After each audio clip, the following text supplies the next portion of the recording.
شروع کرتا ہوں اس بابرکت نام سے جو بڑا مہربان اور رحم کرنے والا ہے۔ امید ہے آپ سب خیریت سے ہوں گے۔ ہمارا آج کا لیکچر قواعد اردو سے متعلق ہے۔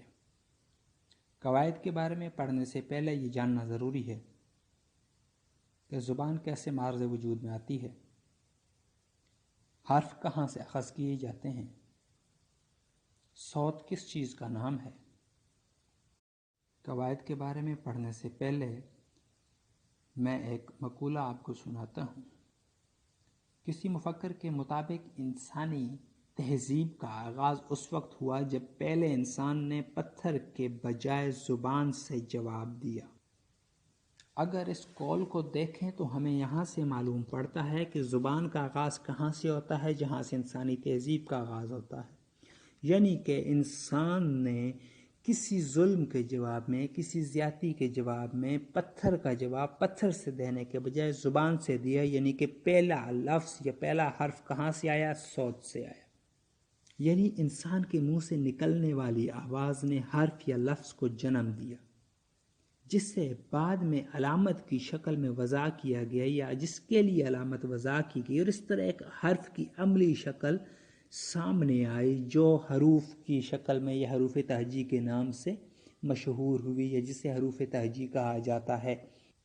اردو حروف تہجی المد آ سے لے کر یہ تک، بڑی یہ تک جو ہیں وہ حروف تہجی کہلاتے ہیں، اور ان کی تعداد 38 ہے۔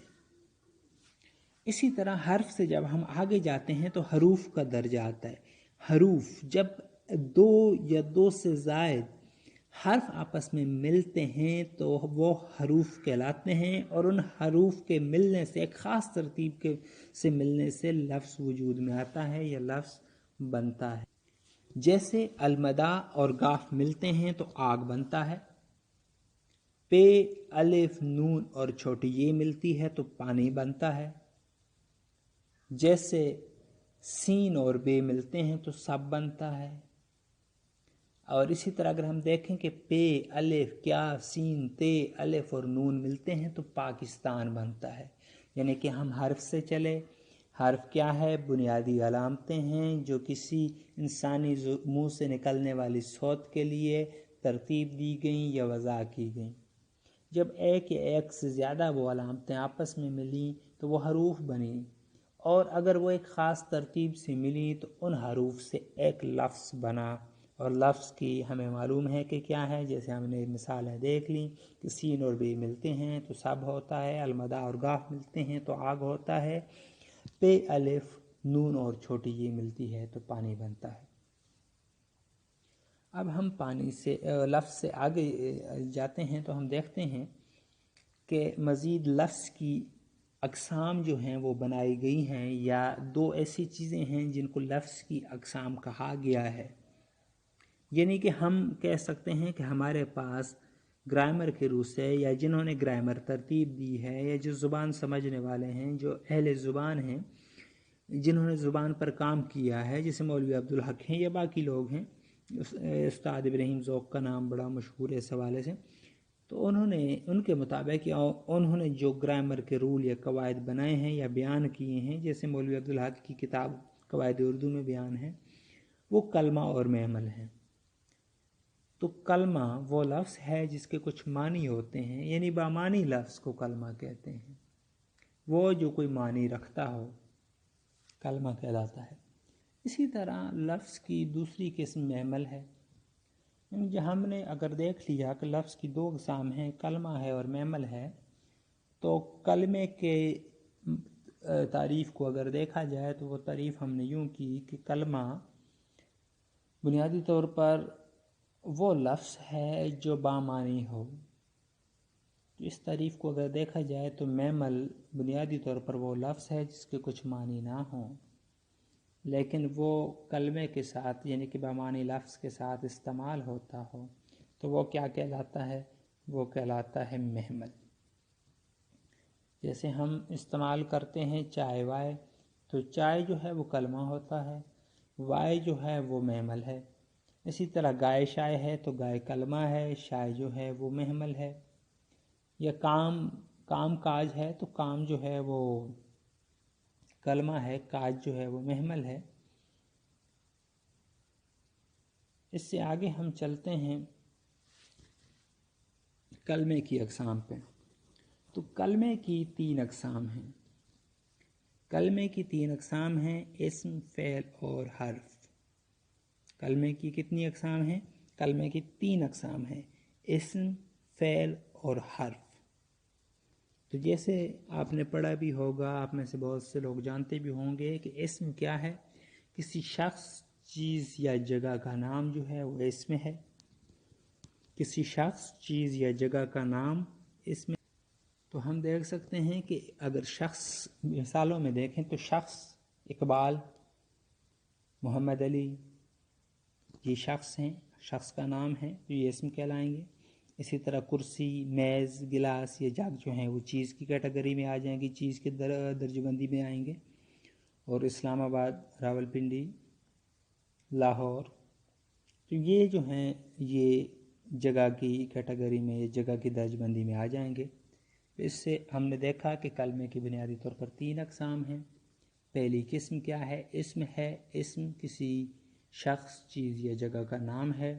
جیسے شخص میں اقبال، محمد علی وغیرہ، جگہ میں کرسی، میز وغیرہ، چیز میں کرسی، میز وغیرہ، اور جگہ میں اسلام آباد یا راولپنڈی وغیرہ.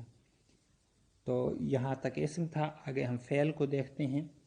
فعل وہ کلمہ ہے جس میں کسی چیز، کسی کام کا ہونا، کرنا یا سہنا پایا جائے یا ظاہر ہو، فعل کہلاتا ہے.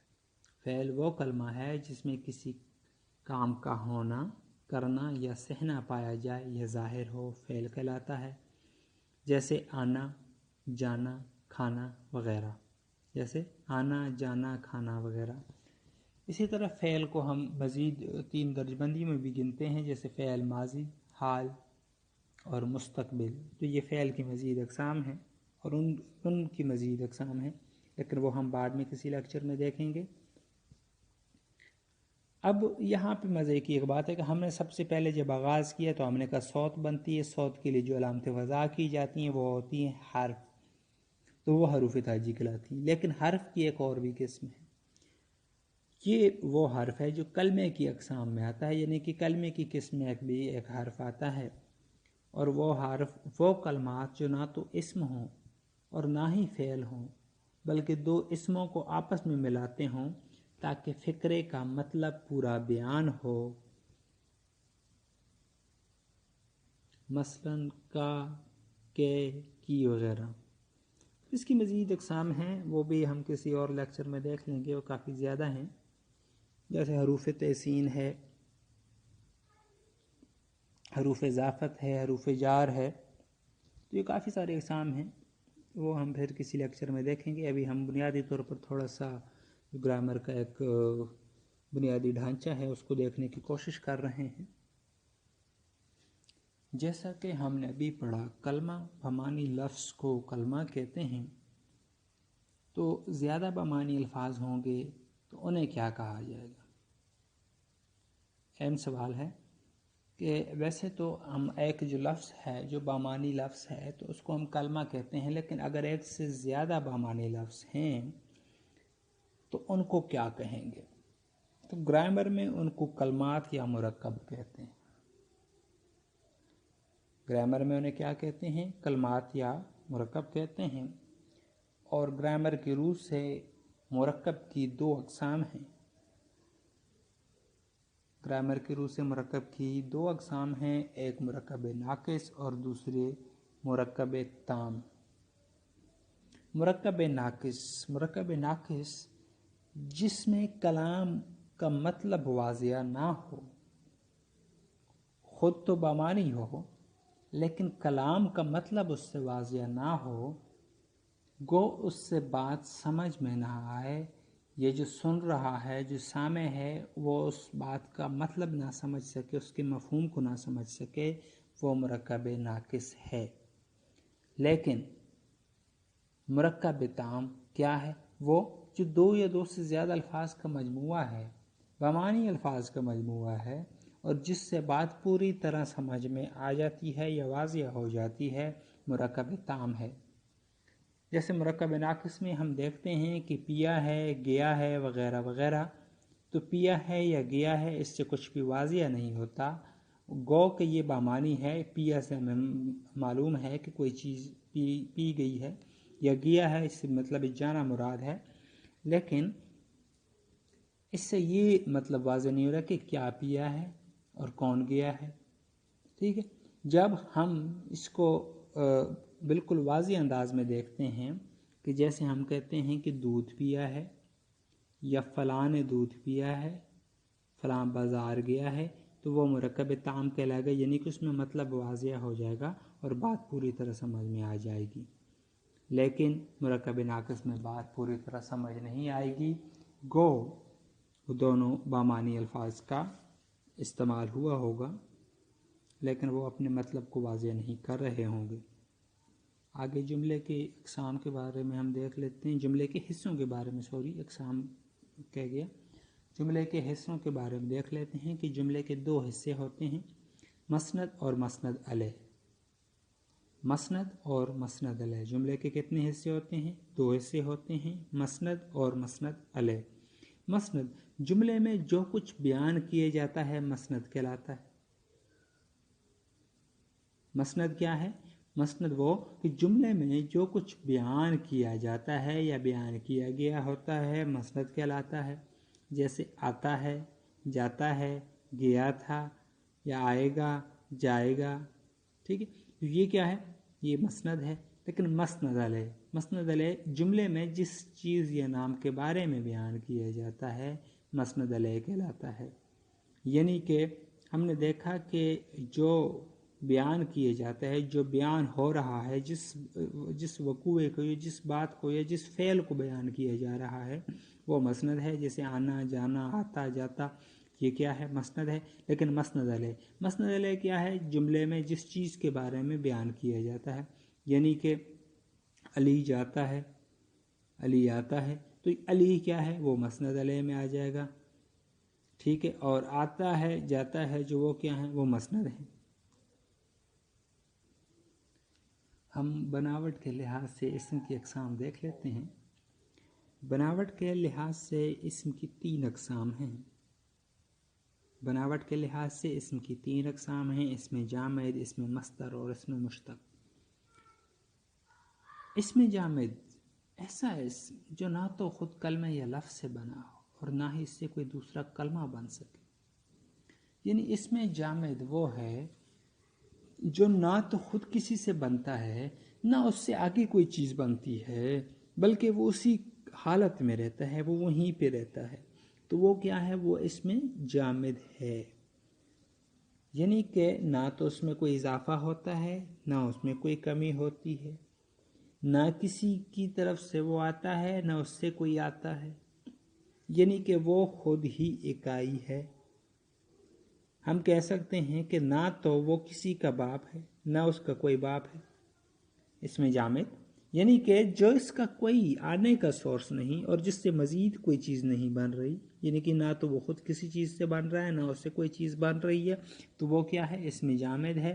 جیسے کرسی، میز، قلم، پینسل، کاغذ، لکڑی، لوہا، پہاڑ، دریا وغیرہ وغیرہ وغیرہ، یہ کیا ہوتے ہیں؟ یہ اسم جامد ہوتے ہیں. یعنی کہ ان سے مزید کوئی چیز نہیں بنتی، نہ یہ کسی سے بنے ہوتے ہیں، یہ ڈائریکٹ ہوتے ہیں، ڈائریکٹ تعلق ہے ان کا. آگے اسم مصدر ہے. اسم مصدر ایسا اسم جو خود تو کلمے سے نہ نکلا ہو مگر اس سے اور کلمے بنائے جا سکیں. اس کی علامت کیا ہے؟ اسم مصدر کی علامت کیا ہے؟ اس کی علامت نہ ہے، جیسے لکھنا، پڑھنا، بولنا، کھیلنا وغیرہ. اب ہم دیکھ سکتے ہیں کہ اسم مصدر جو ہے یہ خود تو کسی کلمے سے نہیں نکلا، یعنی کہ یہ خود تو ڈائریکٹ سورس ہے، ڈائریکٹ آ رہا ہے، لیکن اس سے مزید آگے الفاظ جو ہیں وہ بن سکتے ہیں اور مزید یہ اس سے لفظ بنتے ہیں. ٹھیک ہے، جیسے ہم دیکھتے ہیں کہ لکھنا سے لکھائی ہوتا ہے یا پڑھنا سے پڑھائی ہوتا ہے، تو یعنی کہ اس سے مزید لفظ بن سکتے ہیں. تو اس میں مصدر کیا ہے؟ لکھنا ہے، پڑھنا ہے، بولنا ہے، کھیلنا. یعنی کہ وہ خود تو کہیں سے نہیں آیا، لیکن اس کی مزید شکلیں بن سکتی ہیں، اس سے مزید لفظ بن سکتے ہیں، مزید کلمے بن سکتے ہیں. وہ کیا ہے؟ اس میں مصدر ہے. ٹھیک ہے. نام مصدر نہیں ہوتے، یہ بات ذہن میں رکھیں کہ نام جو ہوتے ہیں، جو اسم ہوتے ہیں، وہ مصدر نہیں ہوتے. جیسے سونا ہے یا گنا ہے یا نانا ہے یا چونا ہے، اس طرح کے جو لفظ ہیں جو نام کے طور پر استعمال ہوتے ہیں، بطور نام استعمال ہوتے ہیں، یہ مصدر نہیں ہوتے. ٹھیک ہے، سمجھ آ گئی ہے؟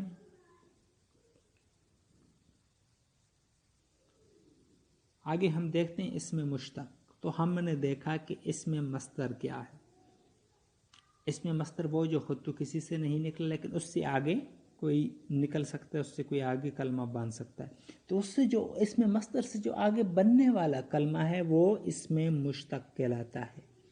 یعنی کہ اسم مشتق وہ ہے جو اسم مصدر سے بنا ہو. جیسے ہمارے پاس مصدر تھا لکھنا، تو لکھنا سے لکھائی اسم مشتق ہو گیا.